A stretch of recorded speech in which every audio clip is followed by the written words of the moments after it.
Dans cette vidéo, nous poursuivons le travail avec le logiciel Demetra sur la réduction de données. Et dans cette version dédiée à l'ALPI 600, je travaille toujours avec la version 5.1 de Demetra.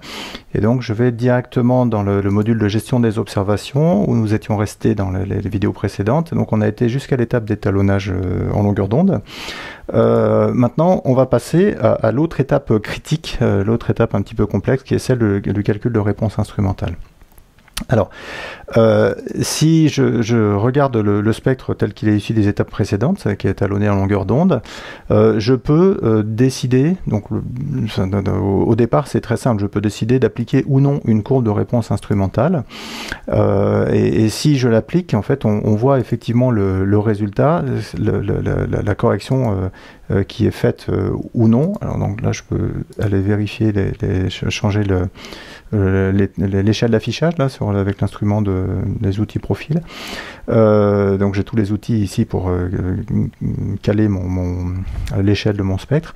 Je vois par exemple ici qu'il y a une déformation, il y a un creux là dans la bosse, et puis les raies de Balmer là dans le violet, ou enfin l'ultraviolet, ou le proche ultraviolet là, le profil général il est très différent selon que je corrige ou non le spectre, d'accord. Donc ici on voit que le bump là qu'il y avait a disparu, et puis le profil général a profondément changé. Ok. Alors ça c'est selon que j'applique ou non la courbe de réponse instrumentale. Maintenant la question c'est effectivement d'où vient cette réponse. Le fichier là que j'ai utilisé, Vega Response. L'idée est assez simple, c'est qu'en fait, si j'observe avec mon instrument un spectre d'étoiles, je vais obtenir un résultat évidemment, mais par contre ce résultat, c'est une combinaison du spectre de l'étoile, Vega en l'occurrence, et de tous les effets instrumentaux qui sont induits du fait de l'instrument lui-même. C'est-à-dire l'instrument est beaucoup plus sensible, par exemple dans le rouge que dans le bleu, et donc ça va déformer profondément le résultat. Pour corriger cet effet-là, donc disposer d'une courbe de réponse, la meilleure manière qu'on ait trouvée, c'est d'aller observer une étoile qu'on connaît bien. Donc par exemple Vega, c'est pas par hasard si j'ai commencé par utiliser Vega, c'est que je considère que c'est une bonne étoile de référence, c'est-à-dire que c'est une étoile chaude qui a un profil qui est bien lisse, avec des raies de Balmer, donc les raies d'hydrogène bien profondes, bien visibles, et donc le fait d'avoir un profil bien lisse va nous permettre de faire un calcul de réponse instrumentale assez facile. On prendrait une étoile froide, le spectre est complètement différent et beaucoup plus difficile à exploiter pour faire un calcul de réponse instrumentale. Même si en théorie c'est pas impossible, mais dans la pratique on choisit toujours des étoiles chaudes. Ok. Et alors ce qu'il faut bien intégrer aussi, c'est que quand on parle de réponse instrumentale, en fait c'est réponse instrumentale et atmosphérique. Parce que la réponse instrumentale, si vous la mesurez aujourd'hui ou dans un an, si vous ne touchez pas à votre instrument, vous aurez exactement le même résultat.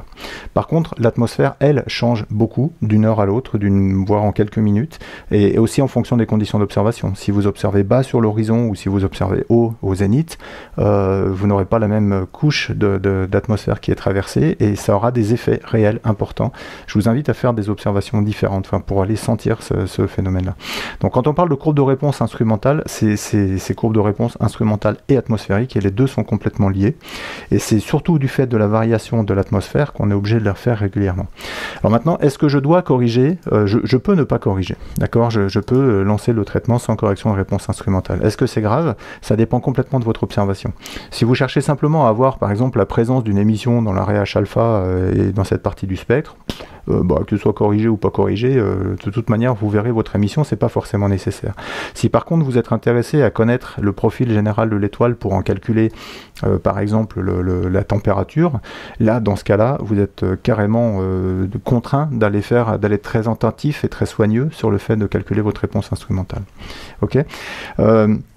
Ce qu'il faut voir aussi, c'est que selon le type d'observation, ou bien vous faites une observation d'une étoile de référence en début de nuit et puis vous l'appliquez à toutes les autres étoiles de la soirée, c'est ce que j'avais prévu de faire pendant la soirée d'observation ici, ou bien si vous êtes dans une démarche scientifique précise, vous voulez vraiment suivre quelque chose de précis sur le continuum, dans ce cas-là, ça vaut le coup, il est même impératif de refaire une étoile de référence à côté de chaque étoile, la plus proche possible de chaque étoile que vous observez, dans les conditions les plus proches possibles, de manière à parfaitement corrigé de tous les effets atmosphériques, instrumentaux, etc. Donc ça peut être, selon votre observation, selon la nature de votre observation, ça peut être soit très léger, soit très contraignant, en fait, cette courbe de réponse instrumentale. Ok. Alors maintenant, la question c'est, ok, elle vient d'où ce fichier? Bon, bah, dans Demetra, on a un outil qui permet de construire la courbe de réponse instrumentale. On va faire ça dans la prochaine vidéo.